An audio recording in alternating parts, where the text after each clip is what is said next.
जी अब दाह संस्कार से भी प्रदूषण होने लगा, तो इशारा किस तरफ है? तो हम तो इन दोनों चीजों में शामिल हैं, लेकिन सवाल यह है कि देश में जो प्रदूषण बढ़ रहा है वो जिन भी कारणों से बढ़ रहा है, अगर उन कारणों पर कोई चर्चा कर रहा है तो ये गुनाह हो गया क्या, ये अपराध हो गया?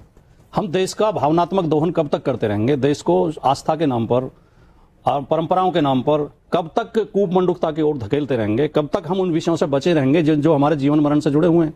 आज दिल्ली गैस चैम्बर बनी हुई है, दिल्ली में लोग मर रहे हैं, बच्चे बीमार हो रहे हैं, फेफड़े खराब हो रहे हैं, डॉक्टर पर्ची पे लिख रहे हैं कि अगर जीवन बचाना है तो दिल्ली छोड़ के चले जाओ महीने 2 महीने के लिए, दूर भेजने की सलाह दे रहे हैं। प्रधानमंत्री जी हमारे हर महीने निकल जाते हैं विदेशों में, ताजा हवा ले आते हैं जहां प्रदूषण नहीं है, फिर आ जाते हैं लौट के। प्रधानमंत्री जी को 142 करोड़ लोगों के स्वास्थ्य का भी ख्याल रखना चाहिए। तुम्हें शर्म है कुछ? आप कोई उपाय तो करिए, आप उपाय तो करेंगे नहीं। कोई व्यक्ति अगर किसी विषय को बता रहा है तो वो इतना बड़ा गुनाह हो गया कि आप चर्चा भी नहीं होने देंगे, आप विपक्ष को आवाज भी नहीं उठाने देंगे, विरोध भी नहीं करने देंगे। आप ये वीबी राम जी ले आए, वीबी राम जी शॉर्ट नाम रख दिया आपने, ये राम के नाम पे तो योजना नहीं है। आप क्यों देश को गुमराह कर रहे हैं?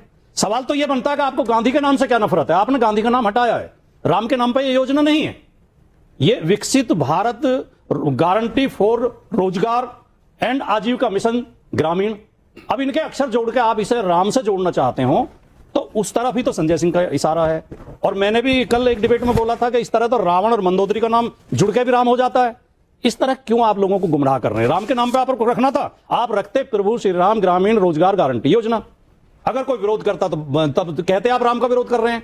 दूसरी बात, इस योजना में जो फेरबदल किए गए हैं, मिश्रा जी ने भी उस तरफ इशारा किया कि आपने एक तो पहली जो योजना थी उसमें 90% पैसा सेंटर देता था, 10% राज्य देता था, आपने इसमें 40-60 कर दिया, अब 40% राज्य को देना पड़ेगा।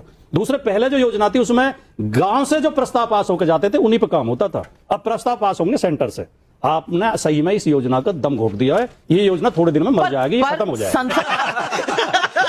मैं आज पूछना चाहता हूं अभी भाटी जी, क्योंकि भाटी जी जवाब देने के लायक भी, वो एक वरिष्ठ व्यक्ति है, मैं उनको जवाब दूंगा। भाटी जी ने बोला कि आप मनरेगा और महात्मा गांधी के खिलाफ है। भाटी जी बड़े सम्मानपूर्वक, मनरेगा में 10 साल में यूपीए ने कितने खर्च किए थे? 1,91,000 करोड़। और चिदम्बरम जी बोलते थे स्टेट ज्यादा भार उठाए, हम लोगों ने 8 लाख करोड़ खर्च किए। और जब 25% गरीबी से आज 4% गरीबी पे आए हैं, रूरल गरीबी में, वहां पर अब रोजगार के साथ आजीविका को भी जोड़ा जा रहा है, 125 दिन की गारंटी दे रहे हैं। और इस पॉलिसी को तब अपनाया जा रहा है जब स्टेट्स को हमने किस प्रकार से नल से जल, आयुष्मान भारत, बाकी की योजना जिससे कि वो गरीबी से बाहर निकले, वो करने का काम किया है। तो केवल क्योंकि उसमें राम है तो राम को मुसलमान, मैं भाटी जी आपको फिर से पूछूं, राम मुस्लिम थे, इसका अभी तक आपने जवाब क्यों नहीं दिया? आप इतने विद्वान, क्या राम मुस्लिम थे? क्योंकि ये सवाल तो अब बंगाल में पूछा जा रहा है और कहा जा रहा है जब राम थे, जब राम का अस्तित्व रहा होगा जिस समय में, आज भी है, उस समय ना तो हिंदू शब्द अस्तित्व में था, ना मुस्लिम शब्द अस्तित्व में था, ना इस्लाम था। अरे आपको कुछ पता तो है नहीं यार। नहीं सर, राम अस्तित्व में ना थे। हिंदू